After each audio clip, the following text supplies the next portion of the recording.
మొదటి విషయాన్ని మనం చూస్తుంటే, మరి సర్పము చేసిన మోసం.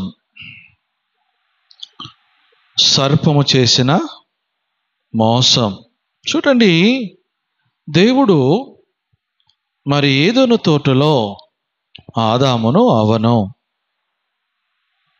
వారిని కలగజేసి ఆ ఏదోను తోటలో కాచుట కొరకు దేవుడు వారిని ఏర్పరచుకుంటే, సర్పం వెళ్ళి అవ్వను మోసపుచ్చినట్టుగా మనం చూస్తున్నాం. దీంట్లో మనం సారాంశమును మనం తెలుసుకోవలసినది మనం చూస్తున్నాం. సర్పము మోసము అవ్వకు చేసినది. ఈ దినాల్లో కూడా మరి స్త్రీ మరి మోసపోతూనే ఉన్నది. మరి మోసము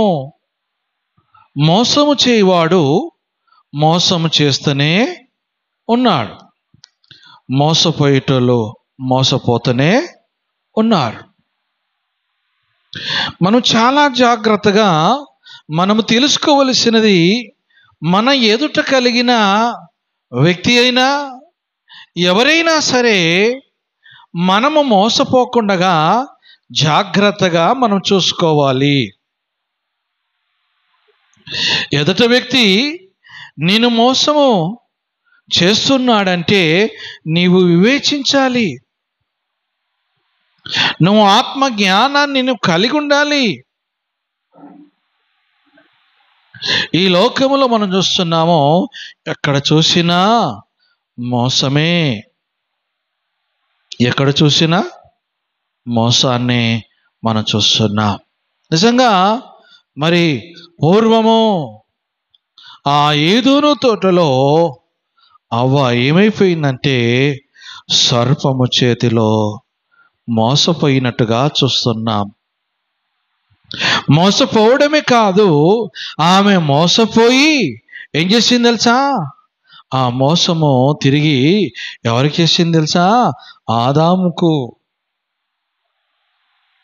ఆదామును కూడా ఆమె ఏం చేసింది? మోసం చేసింది. దేవుని బిడ్డలమైన మన జీవితాలలో మనము నేర్చుకోవలసినది ఏంటిది అని మనం చూస్తుంటే, నీవు జాగ్రత్తగా చూసుకోవాలి. నువ్వు జాగ్రత్తగా చూసుకోవాలి. జాగ్రత్తగా నువ్వు వినాలి.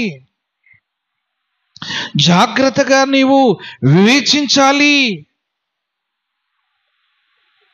ప్రభుని సహాయాన్ని నువ్వు దేవుని దగ్గర అడగాలి. ఉదయమున లేచి నీ జీవితంలో నువ్వు ప్రార్థన చేసుకోవాలి. ప్రభువా, నేను మోసపోవద్దు, ఇతరులను నేను మోసపరచొద్దని నీవు ఆత్మ జ్ఞానాన్ని కలిగి నీవు దేవుని ఎదుట నువ్వు ప్రార్థన చేసుకోవాలి.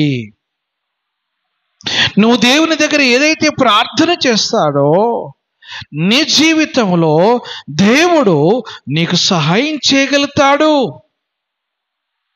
యాకోబు పత్రిక మనం చూస్తున్నాము, 1వ అధ్యాయం 5వ వచనంలో చూస్తున్నాము, ఎవరికైనా జ్ఞానం కొదువ ఉన్న యెడల అడుగుమంటున్నాడు.